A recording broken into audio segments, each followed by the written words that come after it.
So you'd think a mother's memoir about her daughter, especially one published after her death, would be a touching tribute, right? Well, in the case of Priscilla Presley's new book, Softly as I Leave You, it's done the exact opposite. It's ignited a full-blown war. What was supposed to be a reflection on life has turned into a very public battle over the soul of the Presley legacy, and it's reopening old wounds while creating some devastating new ones. And the fallout has been absolutely brutal. I mean, just listen to this quote from a family insider. Priscilla is essentially spitting on her daughter's grave. That one sentence tells you everything you need to know about the raw anger at the heart of this. It's an accusation that a mother is, well, desecrating her own daughter's memory. So what on earth could Priscilla have written to cause a reaction this intense? All right, let's get into it. Section 1, A Family Divided by a Book. And that title is no exaggeration. This book isn't just making waves, it's tearing the Presley family apart at the seams. At the center of this whole storm, you've really got a clash of generations. You have Priscilla, the matriarch, and then you have her granddaughter, Riley Keough, who's now in charge of the Presley estate and, maybe more importantly, her mother's story. Now, while some family insiders are out there publicly sharing their rage, Riley's response has been described as, well, a lot quieter, but maybe even more powerful. And this is where that family dynamic gets really interesting. See, Riley holding her tongue isn't a sign that she doesn't care. It's a strategic move. The word upset tells you about the private pain she's feeling, but her public silence? That suggests she's deliberately refusing to get into a messy public fight with her own grandmother. A battle over the family narrative is definitely happening, even if it's being fought in silence. Okay, Section 2, Rewriting the Presley Marriage. To really understand why this book is so explosive, we have to look at how Priscilla is basically rewriting the foundational myth of the Presley family, her own marriage to Elvis. And bam, here is the first major bombshell. Priscilla claims that getting pregnant on her wedding night wasn't a blessing, it was a curse. She paints this picture of herself as a young woman whose dreams of a glamorous life with Elvis were completely shattered by the arrival of her daughter, Lisa Marie. This quote is just devastatingly personal. Priscilla directly connects the birth of her own daughter to the death of intimacy with her husband. It's a shocking claim that basically recasts Lisa Marie right from the moment of her conception as the main obstacle in her parents' legendary romance. All right, on to Section 3, Lisa Marie's tumultuous life. But Priscilla's revisionist history doesn't just stop with the marriage. Oh no. The memoir goes on to paint this deeply unflattering and what some are calling cruel portrait of her daughter's entire life.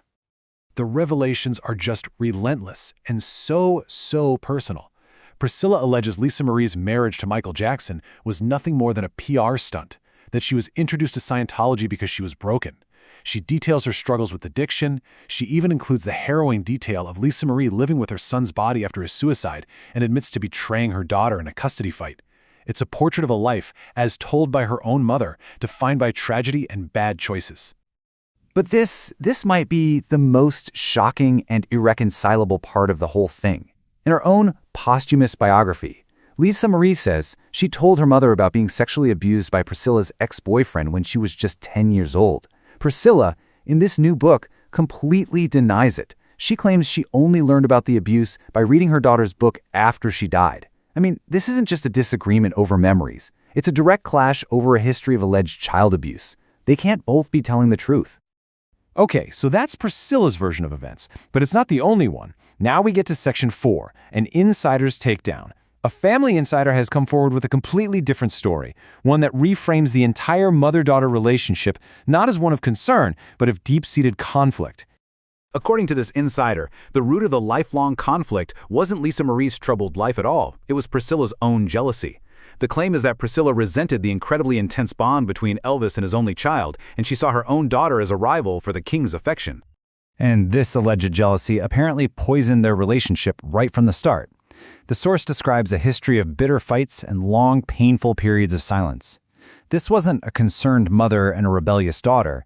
This was, for all intents and purposes, a decades-long Cold War fought behind the gates of Graceland. And this insider's perspective totally reframes one of the book's most sensational claims. While Priscilla portrays the marriage to Michael Jackson as some bizarre PR stunt, the insider suggests it was actually a calculated act of rebellion, a move by Lisa Marie designed specifically to provoke a reaction from a mother she felt was always distant and critical. So, what does this all mean? Where does this leave us? Section 5, the legacy at stake. Because this isn't just about family drama. This is a battle for history itself. This is about who gets to write the final chapter on Elvis, on Lisa Marie, and on the entire Presley dynasty. The publication of this memoir has created a permanent fracture.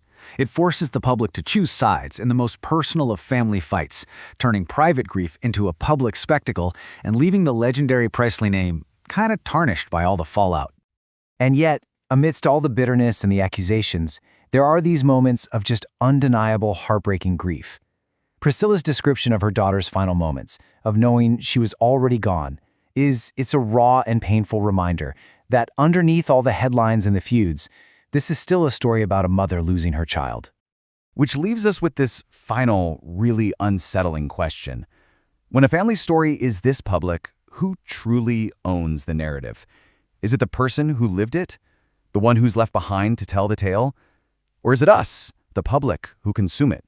In the battle for the Presley legacy, the only clear winner seems to be controversy, leaving the truth as contested and as complicated as the family itself.